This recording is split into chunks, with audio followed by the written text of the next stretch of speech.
Hi hello எல்லாருக்கும் வணக்கம். எப்படி இருக்கீங்க? நல்லா இருக்கீங்கன்னு தான் நினைக்கிறேன். நான் ரொம்ப நல்லா இருக்கேன். Welcome back to our channel eleven bright. And நீங்கள் கேட்குறீங்க மை ப்ரொஃபஸர். ஸோ புது சீரீஸ், புது எமோஷன்ஸ், புது வாட் கேன் ஐ சே, புது எக்ஸ்ப்ரெஷன்ஸ் அண்ட் ஹோப். இது உங்களுக்கு எல்லாருக்கும் and more awaiting series because I don't know remaining series. I'm like எப்படி சொல்கிறது, ரிமைனிங் சேனல்ஸ். நீங்கள் இந்த ஒரு சேனல் இல்லைல்ல, நீங்கள் நிறைய சேனல்ஸ் கேட்டுகிட்டே இருப்பீங்க. அவங்க எல்லோரும் எப்படி சொன்னாங்க, என்ன சொன்னாங்க, பிகாஸ் எல்லோரும் நான் பார்த்துருக்கேன். Student teacher love story maximum சொல்லுவாங்க, ரைட்? ஸோ நான் என் ஸ்டைலில் எப்படி சொல்ல போகிறேன்னது எனக்கும் தெரியாது. நீங்கள் எல்லோரும் அதுக்காக வெயிட் பண்ணுறீங்கன்னது most awaited series student teacher love story. Because என்ன நிறைய மெம்பர்ஸ் கேட்டிருக்கீங்க. So I will try. Okay, maximum try பண்ணுறேன் ரொம்ப அழகாக இது எடுத்துகிட்டு போகிறதுக்கு. Okay, and without let us get into the story. So yeah, பெரிய சிட்டி நேம் நீங்கள் எது வேணாலும் வச்சுக்கோங்க. நீங்கள் திருச்சியை வச்சுப்பீங்களா, திண்டுக்கல்லை வச்சுப்பீங்களா, சென்னை வச்சுப்பீங்களா, மதுரை வச்சுப்பீங்க, whatever it is, you take your own cities. Okay, ஒரு பெரிய சிட்டி. அந்த சிட்டியில் ஒரு 2 ஃபேமிலி, திவ்யாவோட ஃபேமிலி அண்ட் மீராவோட ஃபேமிலி. ரொம்ப தூரமாக தான் இருப்பாங்க, பக்கத்து வீட்டுக்காரங்கள ஒன்றும் கிடையாது. வெரி ஃபார் அவே தான். சிட்டியில் இவங்க ஒரு கார்னரில் இருந்தால் அவங்க ஒரு கார்னரில் இருப்பாங்க. ஸோ பட் திவ்யாவோட மதர் அண்ட் மீராவோட மதர் சைல்ட்ஹுட் ஃப்ரெண்ட்ஸ். ஸோ எப்போவாவது கால்ஸ் பேசிட்டு கண்டினியூஸாக ரெகுலராக கால்ஸ் பேசிகிட்டே இருப்பாங்க. அண்டு ஏதாவது இவங்க வீட்டில் ஏதாவது சின்ன ஃபங்க்ஷன் இருந்தாலும் அவங்க அம்மா வருவாங்க, அவங்க வீட்டில் ஏதாவது ஃபங்க்ஷன் இருந்தாலும் இவங்க அம்மா போவாங்க. அந்த மாதிரி ஒரு க்ளோஸ் பாண்டிங் இருக்கும் திவ்யாவோட அம்மாவுக்கும் அண்ட் மீராவோட அம்மாவுக்கும். ஸோ இவங்க ஸ்கூலிங் டைம். ஓகே, ஸோ ஸ்கூலிங்கில் இருக்கும், திவ்யா ஸ்கூலிங்கில் இருக்கும்போது நம்ம மீரா காலேஜ் படிக்கிறாங்க. ஸோ இப்படி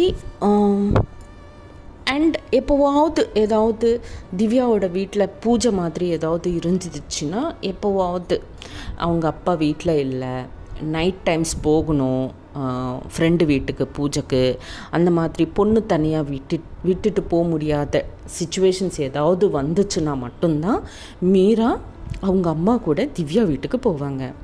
ஸோ அப்படி போவாங்களே தவிர திவ்யா வெரி நாட்டின்னு ஆல்ரெடி சொல்லியிருக்கேன். ஸோ எங்கேயும் ஒரு பிளேஸில் உட்கார மாட்டாங்க. அவங்க வீட்டில் எந்த ஃபங்க்ஷன் நடந்தாலும் அதை பற்றி கவலையே இல்லை. அவங்க வந்த சில்ட்ரன்ஸ் கூடயோ இல்லை அங்கே இருக்கிற ஆன்டிஸ் கூடயோ அவங்க கூட ஹாப்பியாக ஜாலியாக விளையாடிட்டே இருப்பாங்க. சின்ன சின்ன பொண்ணு, அவங்க ஏஜ் குரூப்பில் இருக்கிற பொண்ணுங்களை எல்லாரையும் ஃப்ளர்ட் பண்ணிகிட்டே இருப்பாங்க. ஸோ ஆன்டிக்ஸுக்கு எல்லாருக்கையும் மஸ்கா அடிச்சுட்டே இருப்பாங்க. ஸோ இந்த மாதிரி பப்ளியாக வீட்டு ஃபுல்லாக விளையாடிட்டே இருப்பாங்க. ஸோ ஒரு நாள் இப்படியே மீராவோட அம்மா பூஜைக்கு அட்டெண்ட் பண்ண மீராவை கூட கூட்டிகிட்டு திவ்யாவோட வீட்டுக்கு போவாங்க. போனால் மீரா என்ன, she is an introvert person, right? அவங்க எங்கேயும் அவங்க அம்மாவை விட்டுட்டு எங்கேயும் மூவ் பண்ண மாட்டாங்க. அவங்க அம்மா பக்கத்துலேயே அப்படியே உட்காந்துருப்பாங்க. அண்டு திவ்யா ஒரு பிளேஸில் உட்கார்ற ஆளே கிடையாது. வீட்டு சுற்றிட்டே இருப்பாங்க, பசங்களை கூட விளையாடிட்டே இருப்பாங்க, சின்ன சின்ன பசங்களை கூடயும் விளையாடிட்டே இருப்பாங்க, அங்கிள் ஆண்டி எல்லாரு கூடயும் விளையாடிட்டே இருப்பாங்க. ஸோ எப்போவும் சிரிச்சிட்டே இருப்பாங்க, நான் ஸ்டாப்பாக பேசிட்டே இருப்பாங்க. ஸோ இதெல்லாம் கூட மீரா ஒரு பிளேஸில் அவங்க அம்மா பக்கத்தில் உட்காந்து அந்த பொண்ணை பார்த்துட்டே இருப்பாங்க. யார் இந்த பொண்ணு இவ்வளோ ஆக்டிவாக இருக்காங்க, இவ்வளோ சந்தோஷமாக இருக்காங்க, சூப்பராக அழகாக வேற இருக்காங்க, இந்த மாதிரி அப்சர்வ் பண்ணுவாங்களே தவிர அண்ட் அவங்க பண்ணுற எல்லா சேட்டத்தையும் பார்த்து இவங்க சிரிச்சிட்டே கூட இருப்பாங்க உள்ளுக்குள்ளே. அது கூட வெளியே சிரிக்க மாட்டாங்க, யாராவது பார்த்தா தப்பாக நினச்சிப்பாங்களோ அப்படின்னு கூட ஒரு பயம் இருக்கும். மீராவுக்கு. ஸோ அதுக்கு தான். பட் அந்த பொண்ணை பார்த்தா வெரி க்யூட் இல்லை, அந்த மாதிரி ஒரு ஃபீலில் கண்டிப்பாக இருப்பாங்க மீரா. ஸோ அப்படியே அவங்க அப்சர்வ் பண்ணுவாங்க. அதுதான் ஃபர்ஸ்ட் டைம் திவ்யாவை பார்க்குறது மீரா. பட் திவ்யா அவங்கள பார்த்ததே இல்லை. அவங்க பாட்டுக்கு அவங்க விளையாட்டில் பிஸியாக இருப்பாங்க. ஸோ இதுக்கப்புறம் பூஜைலாம் முடிஞ்சிடும். அதுக்கப்புறம் அங்கேருந்து அவங்க கிளம்பிடுவாங்க அவங்க வீட்டுக்கு. ஸோ ஆஸ் ஐ செட், மீராவோட அப்பா வந்து கவர்மெண்ட் எம்ப்ளாயி இல்லையா. ஸோ கவர்மெண்ட் எம்ப்ளாயிக்கு ஜென்ரலாக ட்ரான்ஸ்ஃபர் இது ஆகிட்டே இருக்கும். ஸோ அந்த வருஷம் அவங்க அப்பாவுக்கு வேறு சிட்டிக்கு ட்ரான்ஸ்ஃபர் ஆகிரும். ஸோ ட்ரான்ஸ்ஃபர் ஆனதும் அவங்க இந்த ஊரை விட்டுட்டு, இந்த சிட்டியை விட்டுட்டு வேறு சிட்டிக்கு போயிடுவாங்க. ஸோ அப்படி போனதுக்கப்புறம் ஈஷா, மீராவோட ஃப்ரெண்டு, ஆல்ரெடி சொல்லியிருக்கேன்னா, ஸோ அவங்க ரொம்ப வருத்தப்படுவாங்க. என்னடி என்னை தனியாக விட்டுட்டு போகிற.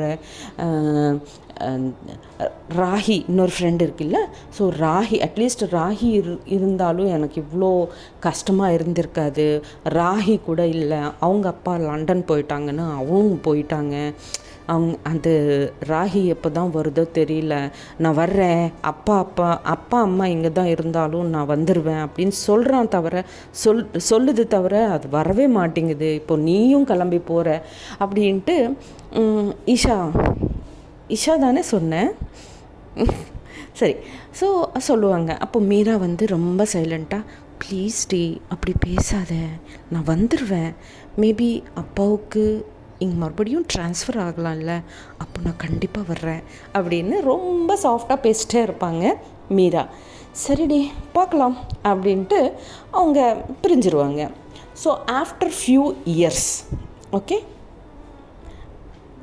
ஆஃப்டர் ஃபியூ இயர்ஸ் நம்ம திவ்யா வந்து டிகிரி ஃபைனல் இயரில் படிக்கிறாங்க.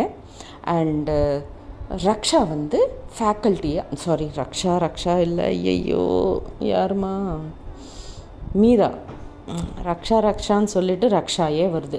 ஓகே, ஃபியூ டேஸ் கொஞ்சம் கன்ஃபியூஸ் ஆனாலும் கொஞ்சம் புரிஞ்சுக்கோங்க. ஸோ மீரா வந்து அவங்க எல்லா எஜுகேஷன்ஸ் எல்லாம் முடிச்சுட்டு ஆல்ரெடி ஒரு காலேஜில் ப்ரொஃபஸராக ஜாப் பண்ணிகிட்டே இருப்பாங்க. ஸோ ஆஃப்டர் ஃபியூ இயர்ஸ் அவங்க அப்பாவுக்கு மீரா சொன்ன மாதிரி மறுபடியும் அதே சிட்டிக்கு ட்ரான்ஸ்ஃபர் ஆயிரும். ஸோ அங்கே ட்ரான்ஸ்ஃபர் ஆகுதுன்னு தெரிஞ்சதும் ஈஷாவுக்கு கால் பண்ணுவாங்க மீரா. பண்ணிவிட்டு, டேய் அப்பாவுக்கு மறுபடியும் நம்ம ஊருக்கே ட்ரான்ஸ்ஃபர் ஆச்சு, நாங்கள் வர்றோம், எனக்கு ஏதாவது காலேஜில் ஒரு ப்ரொஃபஸர் வேக்கன்சி இருந்தால் பாரேன் அப்படின்னு சொல்லுவாங்க. சொன்னதும் ஈஷா வந்து, ஏண்டி வேறே காலேஜ் எதுக்கு, நான் பண்ணுற காலேஜ்லேயே நான் ப்ரொஃபஸராக தானே பண்ணுறேன், அதில் நிறையா வேக்கன்சிஸ் இருக்குது, நீயும் வந்துடலாம் அப்படின்வாங்க. ஓ அப்படியா, சரி அப்போது நான் ரெஸ்யூமே ஃபார்வேர்ட் பண்ணுறேன், நீ கொஞ்சம் காலேஜில் கொடுத்துருவியா ஹெச்ஆர் டிபார்ட்மெண்ட்டில் அப்படின்னதும், நோ ப்ராப்ளம், நீ ஃபார்வேர்ட் பண்ணு அப்படின்னு ஈஷா. சரின்னு மீரா அப்படின்ட்டு அவங்க ரெஸ்யூமியை ஈஷாவுக்கு ஃபார்வேர்ட் பண்ணுவாங்க. சரின்னு ஃபியூ டேஸ்க்கு அப்புறம் இவங்க எகெயின் அவங்க அப்பா ஃபேமிலி, நம்ம மீரா, பேர் வர்றதுக்கு ரொம்ப கஷ்டமாக இருக்குது, சரி, மீரா அவங்க ஃபேமிலி கூட எகெயின் த சேம் சிட்டிக்கு ட்ரான்ஸ்ஃபர் ஆயிடுவாங்க. சரின்னு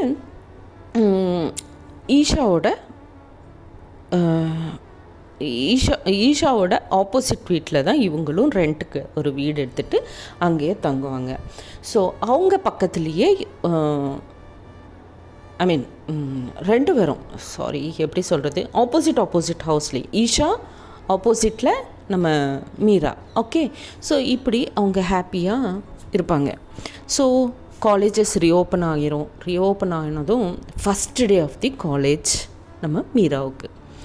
ஸோ மீரா ஏர்லி மார்னிங் எழுந்திரிச்சிட்டு ஹாப்பியாக ரெடி ஆகிட்டு பேக் எல்லாம் எடுத்துகிட்டு அவங்க ரூமில் இருந்து கீழே வந்து டைனிங் டேபிள் கிட்ட வருவாங்க. வந்ததும் அவங்க அம்மா, என்னம்மா ரெடியா காலேஜ்க்காக அப்படின்னதும், ஆமாம்மா இன்றைக்கி ஃபர்ஸ்ட் டே இல்லை, அதுதான் கொஞ்சம் சீக்கிரமாக போகலான்னு ரெடி ஆகிட்டேம்மா அப்படின்னு சொல்லுவாங்க மீரா.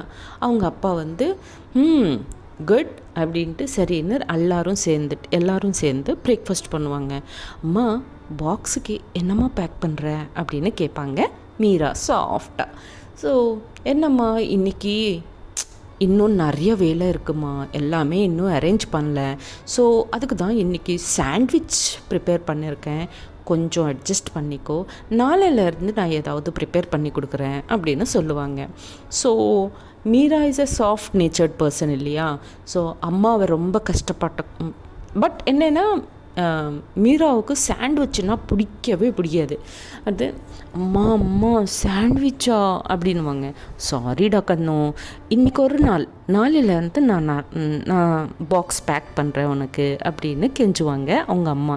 சொன்னதும் ஓகேம்மா அப்படின்னு அவங்க அந்த பாக்ஸை அவங்க பேக்கில் வச்சுப்பாங்க. இதுக்குள்ளே அவங்க அப்பா வந்து ஃபஸ்ட் டே இல்லைம்மா, வா நான் உன்னை காலேஜ்கிட்ட ட்ராப் பண்ணிட்டு போகிறேன் அப்படின்னு சொல்லுவாங்க. இல்லைப்பா, நானும் இஷாவும் என் பைக் மேலே போகிறோம்ப்பா, நீங்கள் பார்த்துக்கோங்க அப்படின்னு ரொம்ப கூலாக சொல்லுவாங்க மீரா.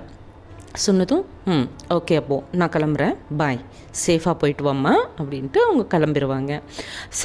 சரிப்பா அப்படின்னு சாஃப்டாக அவங்களுக்கு ரிப்ளை கொடுப்பாங்க. சரின்னு கிளம்பிட்டே இருக்கும்போது உங்கள் அப்பா மட்டும்தானா, இங்கே அம்மா கூட இருக்குது, இவங்களுக்கு கூட சொல்லிட்டு தான் போகலாம் அப்படின்னு அவங்க அம்மா சொல்லுவாங்க. சொன்னதும் மறந்துட்டியா அம்மாவை அப்படின்வாங்க. அப்படின்னதும் திரும்பிட்டு ஐயோ அம்மா, நான் உன்னை எதுக்குமா மறந்துடுவேன் அப்படின்ட்டு அவங்கள ஹக் பண்ணிவிட்டு ஓகேம்மா பாய் அப்படின்னு சொல்லி கிளம்பிடுவாங்க. கிளம்பிடும் வெளியே வந்துட்டு பைக்கை அவங்க ஸ்கூட்டரை ஸ்டார்ட் பண்ணிவிட்டு ஹாரன் கொடுப்பாங்க ஈஷாவுக்கு. ஸோ அப்போது ஈஷா கூட வந்து பைக் ஏறுவாங்க, 2 பேரும் சேர்ந்து காலேஜுக்கு போவாங்க. காலேஜுக்கு போனதுக்கப்புறம் கேட் என்ட்ரானது பைக் பார்க் பண்ணுவாங்க. பைக் பார்க் பண்ணதுக்கப்புறம் ஈஷா சொல்லுவாங்க தட் நீ பிரின்சிபல் ரூமுக்கு போயிட்டு அங்கே ஃபியூ டாக்குமெண்ட்ஸ், அப்பாயின்மெண்ட் லெட்டர்ஸு இதெல்லாம் கொடுப்பாங்க, உன்னோட டாக்குமெண்ட்ஸு எல்லாம் கேட்பாங்க. அந்த டாக்குமெண்ட் ஒர்க் எல்லாமே கம்ப்ளீட் பண்ணிக்கிட்டு நீ ஸ்டாஃப் ரூமுக்கு வந்துரு அப்படின்னு சொல்லுவாங்க. சொன்னதும் மீரா வந்து பிரின்சிபல் ரூம் எங்கே அப்படின்னு கேட்பாங்க. கேட்டதும் சரி நானே வர்றேன் வா அப்படின்ட்டு அவங்கள கூட்டிகிட்டு போவாங்க பிரின்சிபல் ரூமுக்கு. ஸோ பிரின்சிபல் ரூமுக்கு கூட்டிகிட்டு போனதும் பிரின்சிபல் ஈஷா மே கமின் சார் அப்படின்னு கேட்பாங்க. சொன்னதும் கமின் ஈஷா அப்படின்னு சொல்லுவாங்க பிரின்சிபல். வந்ததுக்கப்புறம் யார் இவங்க ஸ்டூடெண்ட்டு, என்ன தான் பிரச்சனை பண்ணியிருக்காங்க அப்படின்னு கேட்பாங்க. கேட்டதும் ஆமாம் நியூ ஜாயினிங் தான் sir, but as a faculty அப்படின்னு சொல்லுவாங்க ஈஷா. சொன்னதும் ஓ ஃபேக்கல்ட்டி ஓகே அப்படின்ட்டு அவங்கக்கிட்ட இருக்கிற அந்த டாக்குமெண்டேஷன்ஸ் எல்லாமே கம்ப்ளீட் பண்ணிக்கிட்டு எதுவும் பேச மாட்டாங்க மீரா. அவங்க ஏதாவது கொஷின் கேட்டால் அதுக்கு மட்டும் ஜவாப் சொல்லுவாங்க, அவ்வளோதான். தவிர எதுவும் மற்றபடி ரிமைனிங் ஆன்சர்ஸ் எல்லாமே ஈஷா தான் கொடுத்துட்டே இருப்பாங்க. ஸோ பிரின்சிபல் கேட்பாங்க மீராவை, ஏம்மா நீ பேசவே மாட்டியா அப்படின்னதும் அதுக்கு கூட ஈஷா தான், ஆமாம் சார் அவன் நிறைய பேச மாட்டான், வெரி இன்ட்ரோவர்ட்டு, அவங்களுக்கு ரொம்ப பிடிச்ச ஆளுங்கக்கிட்ட மட்டும்தான் பேசுவான் அப்படின்னு சொல்லுவாங்க. சொன்னதும் ஓகே எப்படி இருந்தாலும் உங்கள் ஃப்ரெண்ட் ஈஷா கிட்ட கொஞ்சம் ஜாகிரதையாக இருமா அப்படின்னு சொல்லுவாங்க பிரின்சிபால். சொன்னதும் சார் அப்படின்னுவாங்க ஈஷா. சரி அப்படின்ட்டு எல்லாரும் வெளியே, அவங்க 2 பேரும் பிரின்சிபல் ரூமில் இருந்து வெளியே வந்துட்டு அப்படியே சிரிச்சுக்கிட்டு பேசிக்கிட்டே ஸ்டாஃப் ரூம்குள்ளே போவாங்க. போனதுக்கப்புறம் அங்கே இருக்கிற எல்லா ஸ்டாஃபையும் இவங்கள இன்ட்ரடியூஸ் பண்ணி வைப்பாங்க ஈஷா. அதுக்கப்புறம் டைம் டேபிள் எல்லாம் கொடுத்துருவாங்க, எப்போது என்ன எப்படி ஃபாலோ பண்ணணும் எல்லாமே சொல்லி தருவாங்க மீராவுக்கு. அதுக்கப்புறம் மீராவுக்கு ஒரு கிளாஸ் அட்டெண்ட் பண்ணணும். ஸோ அவங்க கிளாஸ் ரூமுக்கு போவாங்க. கிளாஸ் ரூமுக்கு போனால் எல்லாமே அந்த கிளாஸில் ஃபேக்கல்ட்டி யாரும் இல்லை. ஸோ எல்லாருமே சத்தம் போட்டுகிட்டே இருப்பாங்க கிளாஸில். ஸோ இவங்க கிளாஸுக்குள்ளே போனதும் அவங்க வெரி க்யூட்டாக இருப்பாங்க, சாஃப்ட் நேச்சர்டாக இருப்பாங்க. யாராவது பார்த்தாங்கன்னா அவங்கள ப்ரொஃபஸர்னு சொல்லவே முடியாது, அவ்வளோ ப்ளசண்ட்டாக ஸ்ட்ரிக்டாக. அஃப்கோர்ஸ் அவங்க ஸ்ட்ரிக்ட்னஸ் ஆனது பேசும்போது மட்டும்தான் தெரியும். ஸோ அப்படி இருக்கும்போது அவங்க என்ன நினைப்பாங்க, ஸ்டூடெண்ட்ஸ் எல்லாம் என்ன நினைப்பாங்கன்னா நியூ ஸ்டூடெண்ட் அப்படின்னு நினச்சிட்டு உங்கள் நேம் என்ன அப்படி இப்படின்ட்டு ஏதோ கிண்டல் பண்ணுறதுக்கு ட்ரை பண்ணுவாங்க நியூ ஸ்டூடெண்ட்டுன்னு நினச்சிட்டு. பட் அவங்க வந்து அங்கே டேபிள் மேலே புக்ஸ் எல்லாம் வச்சுட்டு ரொம்ப சீரியஸாக பார்த்துட்டு, good morning students, I am your professor, இங்கே மட்டும் சாஃப்ட்னஸ் போயிடும், வெரி ஸ்ட்ரிக்டாக இருப்பாங்க. ஐ am your professor, so please நீங்கள் எல்லோரும் காமாக உங்கள் பிளேஸில் நீங்கள் உட்காருங்க அப்படின்னு சொல்லுவாங்க, ரொம்ப போல்டாக. சொன்னதும் எல்லோரும் பயந்துட்டு, என்ன டீச்சரா, புது டீச்சரா அப்படின்னு சொல்லிவிட்டு எல்லோரும் காமாக உட்காருவாங்க. ஸோ அதுக்கப்புறம் அவங்க ரொம்ப ஸ்ட்ரிக்டாக கிளாஸ் சொல்லிடுவாங்க. கிளாஸ் சொன்னதுக்கப்புறம் லாஸ்ட்டு 5 மினிட்ஸில் பாருங்கள், நீங்கள் இதுக்கு முன்னாடி ரிமைனிங் கிளாஸஸில் நீங்கள் எப்படி இருக்கீங்கன்னது எனக்கு சம்மந்தம் இல்லை, பட் என் கிளாஸில் ரொம்ப ஸ்ட்ரிக்டாக இருக்கணும். அண்ட் நான் சொல்கிறது புரியுதா இல்லையான்னு நான் கேட்கும்போது எஸ் மேம் புரியுது அப்படின்னு நீங்கள் சொன்னதுக்கப்புறம் உங்களுக்கு மார்க்ஸ் வரல அப்படின்னா அதுக்கப்புறம் நான் கொடுக்குற பனிஷ்மெண்ட்டே டிஃப்ரெண்ட்டாக இருக்கும். அதுக்கு தான் சொல்கிறேன், கிளாஸ் க்ளீனாக கேளுங்க, எந்த டவுட்ஸ் வந்தாலும் அங்கேயே என்னை ஸ்டாப் பண்ணிவிட்டு டவுட்ஸ் கேளுங்க அப்படின்னு ரொம்ப ஸ்ட்ரிக்டாக சொல்லுவாங்க. எல்லோரும் ஷாக் ஆகிட்டு அப்படியே பார்த்துட்டு ஒருத்தர் மூஞ்சி ஒருத்தர் பார்த்துட்டே இருப்பாங்க, என்ன இந்த மேடம் இவ்வளோ சீரியஸாக இருக்காங்க அப்படின்ட்டு. சரி, இப்போத்துக்கு இன்றைக்கி இவ்வளோ தான், நாளைக்கு மறுபடியும் நான் கிளாஸ்க்கு வரும்போது அப்படின்ட்டு கொஞ்சம் ஹோம்ஒர்க் ஏதோ கொடுப்பாங்க. கொடுத்துட்டு அங்கே வந்து அவங்க கிளாஸ் டைம் ஓவர். ஸோ அவங்க ஸ்டாஃப் ரூம்க்காக கிளம்பிடுவாங்க. அதுக்கப்புறம் ஸ்டூடெண்ட்ஸ் எல்லாம் டிஸ்கஸ் பண்ணுவாங்க, என்ன இவங்க இவ்வளோ ஸ்ட்ரிக்டாக இருக்காங்க, ஐயோ இவ்வளோ ஸ்ட்ரிக்டாக இருந்தால் எப்படி அப்படின்ட்டு இவங்க டிஸ்கஸ் பண்ணும்போது அதிலேருந்து ஒரு பையன் எழுந்திரிச்சிட்டு, இவங்க எவ்வளோ ஸ்ட்ரிக்டாக இருந்தாலும் இப்போ வரைக்கும் இந்த சப்ஜெக்ட் எந்த ஃபேக்கல்ட்டி சொன்னாலும் எனக்கு 1% கூட புரியல, பட் இவங்க இவ்வளோ ஸ்ட்ரிக்டாக இருந்தாலும் அவங்க சொன்னது ஒரு 2% ஆகுது என் மண்டைக்கு ஏறிச்சு அப்படின்னு சொல்லுவாங்க. அப்போ ஸ்டூடெண்ட்ஸ் எல்லோரும் கூட ஆமாம் இது மட்டும் கரெக்ட், அவங்க எவ்வளோ ஸ்ட்ரிக்டாக இருந்தாலும் அவங்க சப்ஜெக்ட் நல்லா சொல்கிறாங்க அந்த மாதிரி பேசிப்பாங்க. So she has a very good reputation வந்தாச்சு. ஸோ அதுக்கப்புறம் காலேஜ் முடிஞ்சிரும். And Meera and Isha again வீட்டுக்கு கிளம்பிடுவாங்க. அண்டு ஃப்ரெஷ் ஆகிட்டு டின்னர் பண்ணிவிட்டு, மீராவுக்கு ஒரு பழக்கம் என்னென்னா டெய்லி அவங்க டைரி எழுதுறது அவங்களுக்கு பழக்கம். ஸோ பால்கனியில் உட்காந்து ஹாப்பியாக மூனை பார்த்துட்டு அந்த கூல் விண்டை என்ஜாய் பண்ணிக்கிட்டு அவங்க என்ன நடந்தது இந்த மாதிரி அவங்க டைரி எழுதிட்டே இருப்பாங்க. அதுதான் அவங்க ஹேபிட், டெய்லி எழுதுவாங்க. ஸோ டைரி எழுதிக்கிட்டு கொஞ்சம் ஏதாவது நெக்ஸ்ட் டே கிளாஸ்க்கு ஏதாவது ப்ரிப்பேர் பண்ணணும் அப்படின்னு அவங்க நினச்சாங்கன்னா ப்ரிப்பேர் பண்ணிவிட்டு தூங்கிடுவாங்க. இதுதான் நம்ம மீராவோட டெய்லி ரொட்டீனு. ஸோ இப்படி தூக்கிறதுக்கு போகணும், அப்பா இப்போது நாளைக்கு மார்னிங்கு கிளாஸ் எல்லாமே ரெடி அண்ட் டைரி எழுதிட்டோம், இனிமேல் தூங்க போகலாம் அப்படின்னு நினைக்கும்போது கொஞ்சம் தூரத்தில் லைக் ஒரு 2 பில்டிங்ஸ்க்கு அப்புறம் ஒரு பைக் சவுண்டு வரும். வெரி ஃபாஸ்ட்டாக பைக் வந்துட்டு பைக்கோட ஹாரன் நான் ஸ்டாப்பாக ப்ளோ பண்ணிகிட்டே இருப்பாங்க ஒரு பர்சன். ஸோ யார் இந்த இவ்வளோ டிஸ்டர்பன்ஸ், அதுவும் இவ்வளோ நைட் டைம், ஆல்ரெடி 11 ஆச்சு, யார் இது அப்படின்ன மாதிரி வந்து பால்கனியில் வந்து யார் அப்படின்னு பார்ப்பாங்க. பார்த்தா அவங்க வந்து black jeans, black t shirt, black jacket, எல்லாமே பிளாக்கு, ஒன்றுமே தெரியல, அந்த ஃபேஸு கூட தெரியல, ஹெல்மெட்டெல்லாம் வச்சுட்டு யாருக்காகையோ ஹாரின் போட்டுகிட்டே இருப்பாங்க.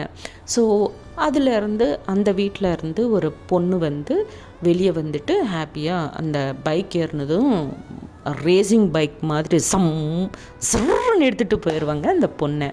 யார் இவங்க இவ்வளோ டிஸ்டர்பன்ஸாக இருக்காங்க அப்படின்னு நினச்சிட்டு சரி வாட் எவர் இட் இஸ் அப்படின்ட்டு இவங்க தூங்கிடுவாங்க.